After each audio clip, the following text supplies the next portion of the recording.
Ny arety ny taova pisefona, ny arety mpivalanana ary ny tazo no tena mpahazo ireo trabony izay mipetraka amina toerana iombonana araka ny fanadidina nataon'ny Croix Rouge malagasy.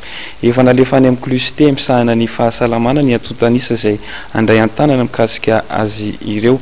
Mifanandrify amin'izay dia efa nisy ny fepetra noraisin'ny Croix Rouge malagasy amindrana ny ampahana fianakaviana amina trano vonjomaika izay mahazaka fianakaviana roa isaky ny efitra.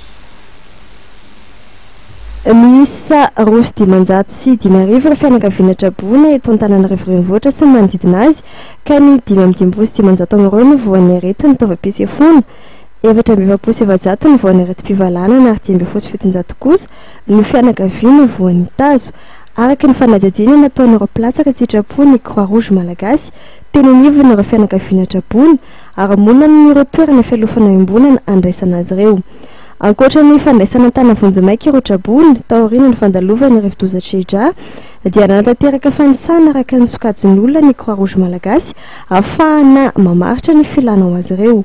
Anomboka amin'ny herinandro ambony araka izany dia anao ny fizarana fitaovana amin'ny famalana ny filana ireo trabona ny Croix Rouge malagasy. Famonjenandreo olon'ireo amin'ny trano, izany hoe izaran'ireo ny fitaovana izay ahafahan'ireo olon'ireo zany miatrano vonjomaika mandrapidin'ny rano na mandrapavitandreo trano izay simba na tondra-drano dia zarainandreo fitaovana izy ahafahana mipetraka sy miarakaroka zany vonjomaika.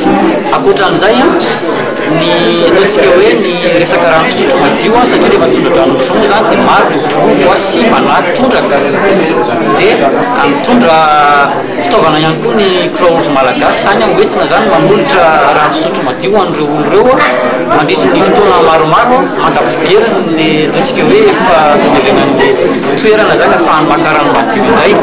Dia eo ihany koa zany ataontsika hoe ny fiahina ara-pahasalamana satria rehefa miloatra izao koa dia mianaka ny arety mifindra sy ny arety ohatra ny arety mpivalanana ohatra dia miplatsaka tsitrapo ihany koa zany dia manao hoe mitsirika sy manampy ireo olon'ireo ary anao ihany koa zany ny fitsaboana mamaim-poana zany amin'ny faritra atao manerana nosy izay trabona ao anatin'izay zavatra izay.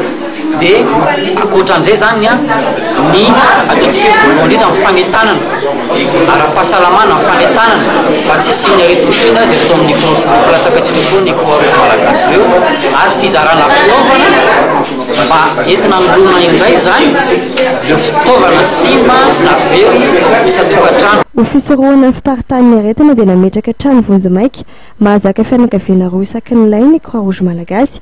Hatramin'ny androany moa dia miisa 4 sy 300 no mipetraka amin'ity karazana trano ilay ity ary trano ilay 720 no efa mijoro amin'izao fotoan'izao. Atao olona ara-pameana araka ny fanazavana moa ny famindran'ireo trabona monina no anivon'ireo EPP mba ahafahana manohy ny fampianarana eny anivon'ny ireny sekolim-panjakana ireny. Miara-miasa amin'ny Bureau nasional misahana fitantanana loza voajanahary ny Croix Rouge malagasy ary misy ny fandrindrana fiarahana azy ao anatin'izany.